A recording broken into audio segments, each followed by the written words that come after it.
اللہ تعالیٰ نے مالک الموت سے پوچھا، کیا روح قبض کرتے وقت تجھے کسی پر رحم بھی آیا یا نہیں؟ حضرت اسرائیل علیہ السلام نے عرض کی، اے میرے پروردگار، ہاں ایک دفعہ۔ بسم اللہ الرحمن الرحیم۔ حضرت حسن بصری رحمۃ اللہ علیہ کا زمانہ ہے۔ آپ کی ایک شاگرد باقاعدہ آپ کا درس سننے آتی تھی، نہایت عبادت گزار تھی۔ اس بیچاری کا خاوند جوانی میں ہی وفات پا گیا۔ اس نے دل میں سوچا، ایک بیٹا ہے، اگر میں دوسرا نکاح کر لوں گی تو مجھے دوسرا خاوند تو مل جائے گا، لیکن میرے بچے کی زندگی برباد ہو جائے گی۔ اب وہ بچہ جوان ہونے کے قریب ہے، یہی میرا سہارا ہے۔ لہٰذا اس عظیم ماں نے یہی سوچ کر اپنے جذبات کی قربانی دی اور گھر میں اپنے بچے کا پورا خیال رکھتی، لیکن جب وہ بچہ گھر سے باہر نکل جاتا تو ماں سے نگرانی نہ ہو پاتی۔ اب اس بچے کے پاس مال کی کمی نہ تھی، اٹھتی ہوئی جوانی بھی تھی۔ یہ جوانی دیوانی مستانی ہو جاتی ہے، چنانچہ وہ بچہ بری صحبت میں گرفتار ہو گیا، شباب اور شراب کے کام میں مصروف ہو گیا۔ ماں برابر سمجھاتی، لیکن ماں کی باتوں کا اس پر کچھ اثر نہ ہوتا۔ ماں اس کو لے کر حضرت حسن بصری رحمۃ اللہ علیہ کے پاس لے کر آتی ہے۔ حضرت بھی اس کو کئی گھنٹے سمجھاتے، لیکن اس بچے کا نیکی کی طرف رجحان ہی نہ ہوتا۔ حضرت کے دل میں بھی یہ بات آئی کہ شاید اس کا دل پتھر بن گیا ہے، نافرمانی کی مہر لگ گئی ہے اس کے دل پر۔ بہرحال ماں تو ماں ہوتی ہے، ماں سے پیار سے سمجھاتی رہی، میرے بیٹے نیک بن جاؤ، برے کاموں کی طرف نہ جاؤ، تمہاری زندگی اچھی ہو جائے گی۔ کئی سال برے کاموں میں لگ کر اس نے اپنی دولت کے ساتھ ساتھ اپنی صحت بھی تباہ کر لی اور اس کے جسم میں لا علاج بیماریاں پیدا ہو گئیں۔ معاملہ یہاں تک آن پہنچا کہ اٹھنے کی بھی سکت نہ رہی اور بستر پر پڑ گیا۔ اب اس کو آخرت کا سفر سامنے نظر آنے لگا۔ ماں نے پھر سمجھایا، بیٹا تو نے اپنی زندگی تو خراب کر لی، اب آخرت بنا لے اور توبہ کر لے۔ اللہ بڑا غفور و رحیم ہے، وہ تمہارے تمام گناہوں کو معاف کر دے گا۔ جب ماں نے سمجھایا، اس کے دل پر کچھ اثر ہوا، کہنے لگا، ماں میں کیسے توبہ کروں؟ ماں نے میں نے بہت بڑے گناہ کیے۔ ماں نے کہا، بیٹا حضرت سے پوچھ لیتے ہیں۔ بیٹے نے کہا، ماں اگر میں فوت ہو جاؤں تو میرا جنازہ حضرت حسن بصری رحمۃ اللہ علیہ پڑھائیں۔ ماں حضرت کے پاس گئی۔ حضرت کھانے سے فارغ ہوئے اور تھکے ہوئے تھے اور درس بھی دینا تھا، اس لیے تھوڑی دیر قیلولہ کرنے کے لیے سو گئے۔ ماں نے دروازہ کھٹکھٹایا، پوچھا، کون؟ عرض کیا، حضرت میں آپ کی شاگرد ہوں، میرا بچہ اب آخری حالت میں ہے، وہ توبہ کرنا چاہتا ہے، لہٰذا آپ گھر تشریف لے چلیں۔ حضرت نے سوچا، یہ پھر دھوکہ دے رہا ہے اور میرا وقت بھی ضائع کر ہے اور اپنا بھی۔ سالوں گزر گئے، اب تک کوئی بات اثر نہ کر سکی، اب کیا کرے گی؟ حضرت کہنے لگے، میں اپنا وقت ضائع کیوں کروں، میں نہیں آتا۔ ماں نے کہا، حضرت اس نے تو یہ بھی کہا ہے کہ اگر میرا انتقال ہو جائے تو میرا جنازہ حضرت حسن بصری پڑھائیں۔ حضرت نے کہا، میں اس کا جنازہ نہیں پڑھاؤں گا، اس نے تو کبھی نماز ہی نہیں پڑھی۔ اب وہ شاگردہ تھی، چپ کر گئی، روتی ہوئی گھر آ گئی۔ بیٹے نے پوچھا، کیا ہوا؟ ماں نے کہا، ایک طرف تیری حالت، دوسری طرف حضرت نے انکار کر دیا ہے۔ اب یہ بات بچے نے سنی تو اس کے دل پر چوٹ لگی اور کہا، ماں میری ایک وصیت سن لیجیے۔ ماں نے پوچھا، بیٹا وہ کیا؟ کہا، امی میری وصیت یہ ہے کہ جب میری جان نکل جائے تو سب سے پہلے اپنا دوپٹہ میرے گلے میں ڈالنا، میری لاش کو کتے کی طرح صحن میں گھسیٹنا، جس طرح مرے ہوئے کتے کی لاش گھسیٹی جاتی ہے۔ ماں نے پوچھا، بیٹا وہ کیوں؟ کہا، امی اس لیے کہ دنیا والوں کو پتہ چل جائے گا کہ جو اپنے رب کا نافرمان اور ماں کا نافرمان ہوتا ہے اس کا انجام یہی ہوا کرتا ہے۔ میری پیاری ماں، مجھے قبرستان میں دفن نہ کرنا۔ ماں نے کہا، وہ کیوں؟ کہا، مجھے اسی صحن میں دفن کر دینا، ایسے نہ ہو کہ میری گناہوں کی وجہ سے قبرستان میں موجود لوگوں کو عذاب پہنچے۔ جس وقت نوجوان نے ٹوٹے دل سے اس طرح عاجزی کی، یہ بات کہی تو پروردگار کو اس کی بات اچھی لگی اور اللہ تعالیٰ نے اس کی روح قبض کر لی۔ ابھی روح نکلی ہی تھی، ماں آنکھیں بند کر رہی تھی تو دروازے پر دستک ہوئی۔ پوچھا، کون؟ جواب آیا، حسن بصری ہوں۔ کہا، حضرت آپ کیسے؟ فرمایا، جب میں نے تمہیں جواب دیا اور سو گیا تو اللہ رب العزت کا دیدار نصیب ہوا اور پروردگار نے فرمایا، حسن بصری تو میرا کیسا ولی ہے؟ میرے ایک ولی کا جنازہ پڑھنے سے انکار کرتا ہے۔ میں سمجھ گیا کہ اللہ تعالیٰ نے تیرے بیٹے کی توبہ قبول کر لی ہے۔ میرے بچے کی نماز جنازہ پڑھنے کے لیے حسن بصری کھڑا ہے۔ اللہ تعالیٰ کتنا رحیم و کریم ہے کہ مرنے سے چند لمحے پہلے اگر کوئی بندہ شرمندہ ہوتا ہے تو اس کی زندگی کے گناہوں کو معاف کر دیتا ہے۔ ناظرین، کیا آپ جانتے ہیں کہ حضرت اسرائیل علیہ السلام یعنی موت کا فرشتہ دن میں 366 مرتبہ ہماری طرف دیکھتا ہے، اور جب آخری مرتبہ دیکھے گا تو وہ ہمارے سامنے کیسے ظاہر ہوگا؟ اور جب تمام انسان اور جنات اور فرشتوں کی جان لینے کے بعد حضرت اسرائیل علیہ السلام خود کیسے اپنی جان لیں گے؟ اس ویڈیو میں ہم آپ کو سب سے رعبدار فرشتے حضرت اسرائیل علیہ السلام کے متعلق وہ معلومات دیں گے جنہیں سن کر آپ کے رونگٹے کھڑے ہو جائیں گے، اور آپ بھی یہ جان پائیں گے کہ ہر پیغمبر کے پاس جب حضرت اسرائیل جاتے ہیں تو ان کی کیا کیفیت ہوتی ہے۔ تمام فرشتوں میں حضرت اسرائیل علیہ السلام وہ فرشتہ ہے جن کی ہر انسان سے ملاقات دن میں 366 مرتبہ ہوتی ہے، لیکن ہمیں اس چیز کا احساس نہیں ہوتا اور ہم زندگی کی دوڑ دھوپ میں مصروف ہو کر اس بات سے بے خبر رہتے ہیں۔ لیکن ایک دن آئے گا جب حضرت اسرائیل علیہ السلام ہماری آنکھوں کے سامنے ظاہر ہوں گے، تب وہ ہماری روح کو ہمارے جسم سے علیحدہ کر لیں گے۔ جب اللہ تعالیٰ نے حضرت اسرائیل علیہ السلام کو تمام جانداروں کی روح نکالنے کی ڈیوٹی دی تو حضرت اسرائیل علیہ السلام پریشان ہو گئے اور کہنے لگے کہ جب وہ انسانوں کی جان لیں گے تو انسان ان کو برا بھلا کہیں گے اور ان سے نفرت کرنے لگیں گے۔ تب اللہ تعالیٰ نے فرمایا کہ میں اپنے بندوں اور تمہارے درمیان مختلف حادثات، بیماریوں، وباؤں اور تباہ کاریوں کو لا کر کھڑا کر دوں گا کہ جب تم کسی انسان کی جان لو گے تو وہ تم سے شکوہ نہیں کریں گے۔ معراج کی رات جب حضرت محمد صلی اللہ علیہ وسلم کو حضرت جبرائیل علیہ السلام موت کے فرشتے حضرت اسرائیل علیہ السلام کے پاس لے گئے اور آپ صلی اللہ علیہ وسلم سے کہا کہ یہ موت کا فرشتہ ہے جس کے چہرے پر آج تک مسکراہٹ نہیں آئی، تو حضرت محمد صلی اللہ علیہ وسلم نے حضرت جبرائیل کو سلام پیش کیا۔ پھر آپ صلی اللہ علیہ وسلم نے حضرت اسرائیل علیہ السلام سے پوچھا کہ آپ ہمیشہ سے یہیں موجود ہیں؟ تو حضرت اسرائیل علیہ السلام نے جواب دیا کہ ہاں، جب سے اللہ نے مجھے یہ ڈیوٹی دی ہے تب سے میں یہیں موجود ہوں اور قیامت تک یہیں کھڑا رہوں گا۔ پھر حضرت محمد صلی اللہ علیہ وسلم نے پوچھا کہ یہیں کھڑے ہو کر آپ جانداروں کی روح کیسے قبض کرتے ہیں؟ اس پر حضرت اسرائیل علیہ السلام نے فرمایا کہ اللہ نے مجھے یہاں کھڑے رہنے کا حکم دیا ہے، لیکن میرے ماتحت 5000 ملائکہ کو رکھا ہے، اور جب کسی انسان کی موت کا وقت قریب ہو جاتا ہے تو وہ ان میں سے 40 فرشتوں کو اس شخص کے پاس بھیج دیتا ہے۔ فرشتے سب سے پہلے اس شخص کے ارد گرد جمع ہو جاتے ہیں، پھر وہ اس کے جسم کے کئی حصوں میں سے اس کی رگوں کے ذریعے داخل ہو جاتے ہیں، اور اس کے بعد اس انسان کی روح کو پیروں کی انگوٹھوں سے لے کر اس کی کونیوں تک کھینچنا شروع کر دیتے ہیں، جس سے اس شخص کی موت واقع ہو جاتی ہے۔ پھر وہ فرشتے اس شخص کے جسم کو 1 گھنٹے کے لیے چھوڑ دیتے ہیں، اور 1 گھنٹے بعد اس کی روح کو اس کے گلے سے نکال کر اس کے جسم سے مکمل طور پر علیحدہ کر لیتے ہیں۔ جو لوگ نیکوکار ہوتے ہیں ان کی روح سکون سے جسم سے الگ ہو جاتی ہے، اور جو گناہ گار ہوتے ہیں ان کی روح انتہائی تکلیف سے ان کے جسم سے الگ ہوتی ہے۔ اس کے بعد آپ صلی اللہ علیہ وسلم نے پوچھا کہ یہ کیسے معلوم ہوتا ہے کہ کسی انسان کے موت کا وقت آ چکا ہے؟ حضرت اسرائیل علیہ السلام نے فرمایا کہ آسمان میں ہر انسان کے لیے 2 دروازے ہیں، ایک دروازے سے انسان کے لیے رزق زمین پر اتارا جاتا ہے اور دوسرے دروازے سے اس کے اعمال داخل ہوتے ہیں۔ وہاں ایک درخت موجود ہے جس پتے پر انسانوں کے نام لکھے ہوئے ہیں۔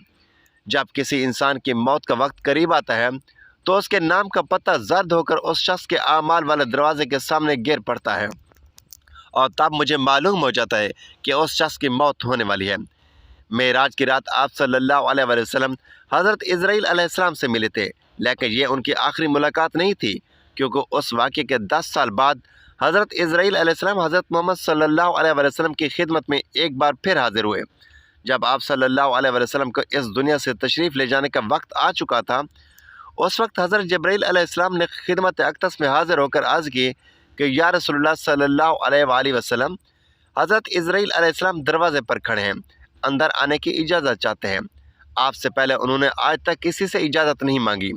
تو آپ صلی اللہ علیہ وسلم نے فرمایا اے جبرائیل، اسے آنے دو۔ پھر حضرت اسرائیل علیہ السلام نبی کریم صلی اللہ علیہ وسلم کے گھر میں داخل ہوئے اور انہیں سلام پیش کیا۔ پھر فرمایا مجھے اللہ تعالیٰ نے آپ کی چاہت جاننے کے لیے بھیجا ہے کہ آپ دنیا میں ہی رہنا چاہتے ہیں یا پھر اللہ کے پاس جانا پسند کرتے ہیں۔ اس پر آپ صلی اللہ علیہ وسلم نے فرمایا مجھے اعلیٰ اور عمدہ رفاقت پسند ہے۔ پھر حضرت اسرائیل علیہ السلام آپ صلی اللہ علیہ وسلم کے سرانے کھڑے ہوئے اور کہنے لگے اے محمد صلی اللہ علیہ وسلم کی پاکیزہ روح، اے محمد بن عبداللہ کی روح، اللہ کی رضا اور خوشنودی کی طرف روانہ ہو، راضی ہو جانور پروردگار کی طرف جو غضبناک نہیں۔ ناظرین، کیا آپ کو معلوم ہے کہ حضرت اسرائیل علیہ السلام پیغمبروں کے پاس کیسے پہنچتے ہیں؟ حضرت ادریس علیہ السلام اللہ تعالیٰ کے نبی تھے۔ حضرت ادریس علیہ السلام کثرت سے اللہ تعالیٰ کی حمد و ثنا اور عبادت میں مصروف رہتے تھے، اور فرشتوں میں نہایت محبت اور عقیدت و احترام کی نظروں سے دیکھے جاتے تھے۔ فرشتے ان کے پاس آتے تھے، ان کی صحبت میں بیٹھا کرتے تھے۔ چنانچہ ایک مرتبہ حضرت اسرائیل علیہ السلام بھی اللہ تعالیٰ سے اجازت لے کر آئے اور انسانی شکل میں بہت دیر تک ان کی صحبت میں حاضر رہے۔ حضرت ادریس علیہ السلام کو جب معلوم ہوا کہ یہ کوئی انسان نہیں بلکہ حضرت اسرائیل علیہ السلام ہے، تو انہوں نے حضرت اسرائیل علیہ السلام سے کہا کہ میرا دل چاہتا ہے کہ تم مجھے موت کا مزہ چکھاؤ۔ تو حضرت اسرائیل علیہ السلام نے اللہ تعالیٰ کی اجازت سے ان کی روح نکالی اور پھر واپس کر دی۔ اس کے بعد حضرت ادریس علیہ السلام نے ان سے فرمایا کہ میرا دل چاہتا ہے کہ میں جنت اور دوزخ کو دیکھوں۔ چنانچہ حضرت اسرائیل علیہ السلام نے اللہ تعالیٰ سے اجازت لے کر انہیں دوزخ دکھائی۔ وہ دوزخ دیکھ کر جنت میں آئے اور بہت دیر تک وہاں کے مناظر دیکھتے رہے۔ آخر میں جب حضرت اسرائیل علیہ السلام نے عرض کیا کہ آپ واپس تشریف لے چلیے، مگر حضرت ادریس علیہ السلام نے جواب میں کہا کہ جب تک جنت اور دوزخ کو پیدا کرنے والا مجھے یہاں سے جانے کا حکم نہیں دے گا، اس وقت تک میں یہاں سے نہیں جاؤں گا۔ پھر حضرت ادریس علیہ السلام نے فرمایا، میں قانون خداوندی کے مطابق موت کا ذائقہ چکھ چکا ہوں اور اب میں جنت میں آ گیا ہوں۔ حق تعالیٰ نے فرمایا کہ ہم تم کو اس سے نہیں نکالیں گے، لہٰذا میں یہاں سے نہیں جانا چاہتا۔ ایک مرتبہ حضرت سلیمان علیہ السلام کے پاس روح نکالنے والا فرشتہ یعنی حضرت اسرائیل علیہ السلام حاضر ہوئے۔ دونوں کے درمیان کچھ گفتگو ہوتی ہے اور ان کی گفتگو کے دوران ایک اور شخص بھی وہاں موجود ہوتا ہے۔ حضرت اسرائیل علیہ السلام بار بار اس آدمی کی طرف دیکھتے ہیں۔ وہ آدمی حضرت اسرائیل علیہ السلام کے بار بار اسے غور سے دیکھنے پر بڑا خوف زدہ سا ہو جاتا ہے۔ حضرت اسرائیل علیہ السلام کے جانے کے بعد وہ شخص حضرت سلیمان علیہ السلام سے پوچھتا ہے کہ یہ کون تھے جو مجھے بار بار بڑی غور سے دیکھ رہے تھے؟ حضرت سلیمان علیہ السلام نے فرمایا کہ یہ روح قبض کرنے والے فرشتے حضرت اسرائیل علیہ السلام تھے۔ تو وہ بندہ کہنے لگا کہ مجھے اس کے ارادے ٹھیک نہیں لگتے، مجھے ایسا لگ رہا ہے جیسے ابھی یہ میری روح نکالنے کے لیے آ جائے گا۔ اس نے حضرت سلیمان علیہ السلام سے فرمایا کہ آپ ہوا کو حکم دے کہ وہ مجھے فوری طور پر 7 سمندر پار کسی دور دراز ملک میں پہنچا دیں۔ چنانچہ حضرت سلیمان علیہ السلام نے ایسا ہی کیا۔ وہ آدمی جیسے ہی اس زمین پر قدم رکھتا ہے تو دیکھتا ہے کہ حضرت اسرائیل علیہ السلام تو وہاں پہلے سے ہی موجود ہے۔ وہ شخص بڑا حیران اور پریشان ہوتا ہے۔ اتنے میں حضرت اسرائیل علیہ السلام اس آدمی سے کہتے ہیں کہ اللہ تعالیٰ نے مجھے حکم دیا تھا کہ تمہاری روح نکال کر اللہ کے حضور پیش کروں، اور اللہ تعالیٰ نے مجھے تمہارا مقام اس جگہ کا بتایا تھا۔ میں جب حضرت سلیمان علیہ السلام کے پاس پہنچا تو تمہیں وہاں دیکھ کر مجھے بڑی حیرانی اور پریشانی ہوئی۔ میں فوری طور پر یہاں پہنچا، لیکن تم تو یہاں 7 سمندر پار تھے، لیکن جب میں اللہ کے حکم پر اس مقام پر پہنچا تو تم مجھے یہاں مل گئے۔ حضرت ابو ہریرہ رضی اللہ تعالیٰ عنہ کہتے ہیں کہ رسول کریم صلی اللہ علیہ وآلہ وسلم نے فرمایا، جب حضرت موسیٰ ابن عمران علیہ السلام کی موت کا وقت قریب آیا، ان کے پاس موت کا فرشتہ حضرت اسرائیل علیہ السلام آیا اور کہا کہ اے اپنے پروردگار کی طرف پیغام اجل قبول فرمائیے، یعنی آپ کی روح قبض ہونے کا وقت آن پہنچا ہے، لہٰذا آپ اللہ کی طرف جانے کے لیے تیار ہو جائیے۔ حضرت صلی اللہ علیہ وآلہ وسلم نے فرمایا، حضرت موسیٰ علیہ السلام نے یہ سن کر موت کے فرشتوں کو تماچا رسید کر دیا، جس سے اس کی آنکھ پھوٹ گئی۔ حضرت صلی اللہ علیہ وآلہ وسلم نے فرمایا، موت کا فرشتہ دربار الہی میں واپس کیا اور عرض کیا کہ اے میرے پروردگار، تو نے مجھے روح قبض کرنے کے لیے اپنے ایک ایسے بندے کے پاس بھیجا جو موت نہیں چاہتا، اور یہ کہ اس نے میری آنکھ بھی پھوڑ دی ہے۔ حضرت صلی اللہ علیہ وآلہ وسلم نے فرمایا، اللہ تعالیٰ نے فرشتہ موت کی یہ شکایت سن کر اس کی آنکھ درست کر دی اور یہ حکم دیا کہ میرے بندے موسیٰ علیہ السلام کے پاس دوبارہ جاؤ اور ان کا میرے یہ پیغام پہنچاؤ کہ کیا تم طویل زندگی چاہتی ہو؟ اگر تم طویل زندگی چاہتی ہو تو کسی بھیڑ کی کمر پر ایک ہاتھ یا دونوں ہاتھ رکھ دو، تمہارے اس ہاتھ یا دونوں ہاتھوں کے نیچے جتنے بال آ جائیں گے ان میں سے ہر ایک بال کے عوض تمہاری زندگی میں 1 سال کا اضافہ ہو جائے گا۔ فرشتے نے دوبارہ حاضر ہو کر حضرت موسیٰ علیہ السلام کو اللہ تعالیٰ کا یہ پیغام سنایا تو انہوں نے کہا کہ اس طویل زندگی کا بھی آخری نتیجہ موت ہی ہے، تو پھر وہ آج ہی کیوں نہ آ جائے۔ میں اسی وقت موت کی آغوش میں جانے کے لیے تیار ہوں، لیکن میری یہ دعا ضرور ہے کہ رب کریم تدفین کے لیے مجھے ارض مقدس یعنی بیت المقدس سے قریب کر دے، اگرچہ ایک پھینکے ہوئے پتھر کے بقدر ہوں۔ اس کے بعد رسول کریم صلی اللہ علیہ وآلہ وسلم نے صحابہ کرام کو مخاطب کر کے فرمایا کہ اگر میں بیت المقدس کے قریب ہوتا تو تمہیں حضرت موسیٰ علیہ السلام کی قبر کا نشان دکھا دیتا، جو ایک راستے کے کنارے پر سرخ ٹیلے کے قریب ہے۔ میری طرح آپ کے ذہن میں بھی یہ سوال آتا ہوگا کہ تمام جانداروں کی روح قبض کرنے والے حضرت اسرائیل علیہ السلام خود کیسے فوت ہوں گے؟ تو قیامت کے دن جب ایک خوفناک آواز کے ساتھ پوری دنیا کو اللہ تعالیٰ موت دے دے گا، جب سب کچھ ختم ہو جائے گا تو پھر پہلے، دوسرے، تیسرے، اسی طرح 7ویں آسمان تک سب کو موت دے دی جائے گی۔ سب فرشتوں کو گرا دیا جائے گا۔ پھر اللہ تعالیٰ فرمائے گا کہ کون باقی ہے؟ تو آواز سن کر حضرت اسرائیل علیہ السلام کہیں گے کہ اے اللہ، مجھ سمیت تیرے 4 فرشتے ہیں، حضرت جبرائیل علیہ السلام، حضرت میکائیل علیہ السلام اور حضرت اسرافیل علیہ السلام۔ اللہ تعالیٰ فرمائے گا کہ جبرائیل علیہ السلام اور میکائیل علیہ السلام بھی ختم ہو جائیں۔ پھر اللہ تعالیٰ فرمائے گا کہ اب کون باقی ہے؟ تو جواب آئے گا کہ عرش کے فرشتے یعنی حضرت اسرافیل علیہ السلام۔ پھر اللہ تعالیٰ فرمائے گا کہ اسرافیل علیہ السلام بھی ختم ہو جائیں۔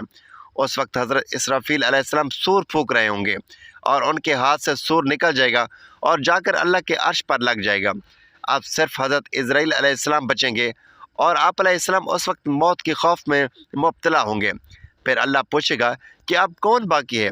تو جواب میں حضرت اسرائیل علیہ السلام کہیں گے کہ اب تو بس میں ہی باقی ہوں۔ پھر اللہ تعالیٰ فرمائے گا کہ جا تو بھی ختم ہو جا، تو بھی میری ایک مخلوق ہے۔ پھر اللہ تعالیٰ کہے گا کہ اب کون باقی ہے؟ تو ہر طرف خاموشی ہوگی اور کوئی جواب نہیں آئے گا، صرف اللہ تعالیٰ کی ذات باقی رہے گی۔ وہاب ابن منبع کہتے ہیں کہ ایک بادشاہ نے کسی جگہ جانے کا ارادہ کیا، پہننے کے لیے بہترین لباس منگوایا، سواری کے لیے بہترین سواری منگوائی، اس پر سوار ہو کر بڑی شان و شوکت اور متکبرانہ انداز سے نکلا کہ اس کے نزدیک کسی آدمی کی کوئی اہمیت نہ تھی۔ اسی دوران اس کے پاس ایک بدحال اور بڑا گندا شخص آیا اور اسے سلام کیا، لیکن بادشاہ نے اپنے غرور اور تکبر کی وجہ سے اس کے سلام کا جواب نہ دیا۔ اس شخص نے اس کے گھوڑے کی لگام پکڑ لی۔ بادشاہ نے کہا کہ لگام پکڑ کر تو نے بہت بڑی غلطی کی ہے۔ اس نے کہا میں تیرے پاس ایک ضرورت سے آیا ہوں۔ بادشاہ نے کہا کہ میرے اترنے کا انتظار کرو۔ اس نے کہا کہ نہیں، مجھے اسی وقت کام ہے۔ یہ کہہ کر اس نے لگام کو زور سے جھٹکا دیا۔ بادشاہ نے کہا ٹھیک ہے، اپنی ضرورت بیان کر۔ اس شخص نے کہا کہ یہ ایک راز کی بات ہے، میں تجھے کان میں بتانا چاہتا ہوں۔ بادشاہ نے اپنا چہرہ اس کے قریب کیا۔ اس نے کان میں سرگوشی کرتے ہوئے کہا کہ میں ملک الموت ہوں۔ یہ سن کر بادشاہ کا رنگ متغیر ہو گیا، زبان لڑکھڑا گئی۔ وہ کہنے لگا مجھے مہلت دے کر اتنی مہلت دے کے میں گھر واپس جاؤں اور اپنی بعض ضروریات پوری کر لوں اور اپنے اہل و عیال کو الوداع کہہ دوں۔ مالک الموت نے کہا کہ اب اس کی اجازت نہیں، اب کبھی تو اپنے گھر والوں کو اور اپنے مال و متاع کو نہیں دیکھ سکے گا۔ یہ کہہ کر مالک الموت نے اس کی روح قبض کر لی اور وہ سواری سے بے جان لکڑی کی طرح زمین پر آ گرا۔ وہاب بن منبع کہتے ہیں کہ مالک الموت نے ایک ایسے زبردست بادشاہ کی روح قبض کی جس کے دنیا میں شان و شوکت کے ڈنکے بجتے تھے۔ مالک الموت اس کی روح کو لے کر آسمان پر پہنچے تو ملائکہ نے ان سے پوچھا اے مالک الموت، آپ کو کسی کی روح قبض کرتے ہوئے رحم بھی آیا؟ بالکل، مالک الموت نے کہا کہ ایک مرتبہ مجھے ایک ایسی عورت کی روح قبض کرنے کا حکم دیا گیا جو جنگل میں اکیلی تھی اور اس نے وہاں ایک بچے کو جنم دیا تھا۔ مجھے اس کی بے بسی، بدحالی اور تنہائی کا خیال آیا کہ وہ اس جنگل میں تنہا ہے، کوئی اس بچے کی دیکھ بھال کرنے والا بھی نہیں۔ فرشتوں نے کہا کہ جس بادشاہ کی روح لے کر تم یہاں آئے ہو وہ یہی بچہ تھا جس پر تم نے رحم کھایا تھا۔ مالک الموت نے کہا کہ خدا جس پر چاہے رحم فرمائے۔ عطا بن جسار کہتے ہیں کہ ماہ شعبان کے 15 تاریخ کو مالک الموت کو ایک صحیفہ دیا جاتا ہے اور کہا جاتا ہے کہ اس سال تمہیں ان سب لوگوں کی روحیں قبض کرنی ہیں جن کے نام اس صحیفے میں درج ہیں۔ کہتے ہیں کہ انسان نکاح کرتا ہے، مکان تعمیر کرتا ہے، اسے معلوم ہی نہیں ہوتا کہ اس کا نام ملک الموت کے صحیفے میں لکھا جا چکا ہے۔ حضرت حسن بصری کہتے ہیں کہ مالک الموت ہر روز 3 مرتبہ تمام گھروں کی تلاشی لیتے ہیں اور ہر اس شخص کی روح قبض کر لیتے ہیں جس نے اپنے رزق وصول کر لیا ہے اور اپنی عمر پوری کر لی ہے۔ جب اس کے گھر والے روتے ہیں تو مالک الموت کہتے ہیں کہ اس نے اپنی عمر پوری کر لی ہے، جب تمہاری عمر بھی پوری ہو جائے گی تو تمہاری روح بھی قبض کرنے آؤں گا۔ اللہ تعالیٰ نے حضرت اسرائیل علیہ السلام سے پوچھا کہ اے ہماری سنائی پہنچانے والے، سب مرنے والوں میں تجھے کس پر رحم آیا اور کس کی موت پر تیرا دل زیادہ درد مند ہوا؟ حضرت اسرائیل علیہ السلام نے عرض کی کہ ایک دن ایک کشتی کو جو تیز موج پر بہہ رہی تھی میں نے تیرے حکم سے توڑ دیا اور وہ ریزہ ریزہ ہو گئی۔ اس کے بعد تو نے حکم دیا کہ ان سب کی جان قبض کر لو اور صرف ایک عورت ایک بچے کو چھوڑ دے۔ چنانچہ وہ دونوں ایک تختے پر رہ گئے۔ موجیں اس تختے کو آگے بڑھاتی رہیں۔ جب ہوا نے اس تختے کو کنارہ دیا تو ان دونوں کے بچ جانے سے میرا دل بہت خوش ہوا۔ پھر آپ نے فرمایا کہ ماں کی روح قبض کر اور بچے کو تنہا چھوڑ دے۔ جب میں نے اس بچے کو ماں سے جدا کیا تو خود ہی جانتا ہے کہ مجھے کس قدر تکلیف ہوئی۔ اس کے بعد میں نے کتنے سخت غم و ماتم دیکھے، لیکن اس بچے کی تنہائی کا غم میں بھول نہ سکا۔ خدا نے فرمایا کہ میں نے اپنے فضل سے موج کو حکم دیا کہ اسے گھنے جنگل میں ڈال دے۔ اس جنگل میں نہایت شفاف میٹھے پانی کے چشمے بہتے تھے۔ اسی جگہ میں نے اس بچے کی پرورش کی۔ میں نے خوش نواب پرندے بھیجے جو ہر وقت چہچہاتے اور نئے نئے راگ نکالتے رہتے۔ میں نے چمبیلی کے پتوں میں سے اس کا بستر بنایا اور اس کو ہر قسم کے خوف و خطر سے محفوظ کر دیا۔ میں نے آفتاب کو حکم دیا کہ اپنی چلچلاتی دھوپ سے اسے نہ کاٹ، اور ہوا کو فرما دیا کہ اس پر ایسا ایسا سے گزرے۔ بادل کو حکم دیا کہ اس پر بارش نہ برسا، اور بجلی کو تاکید کی کہ اس کو اپنی تیزی نہ دکھا۔ ایک مادہ بھیڑی نے اسی وقت بچے دیے تھے۔ میں نے اس کو حکم دیا کہ تو اس بچے کو بھی دودھ پلا۔ چنانچہ اس نے دودھ پلایا اور اس کی دیکھ بھال بھی کی، جہاں تک کہ وہ جوان، موٹا تازہ اور بہادر ہو گیا۔ اس طرح کی میں نے اس کی پرورش کی، اور وہ اس کا شکر بھی ادا کرتا تھا۔ لیکن آگے بڑھ کر وہی نمرود نکلا، اور اس نے میرے خلیل حضرت ابراہیم علیہ السلام کو آگ میں جھونک دیا۔ اب وہ کافر ہو کر لوگوں کو میری راہ سے بھٹکانے لگا، اور غرور و تکبر میں خدائی کا دعویٰ کرتا ہے۔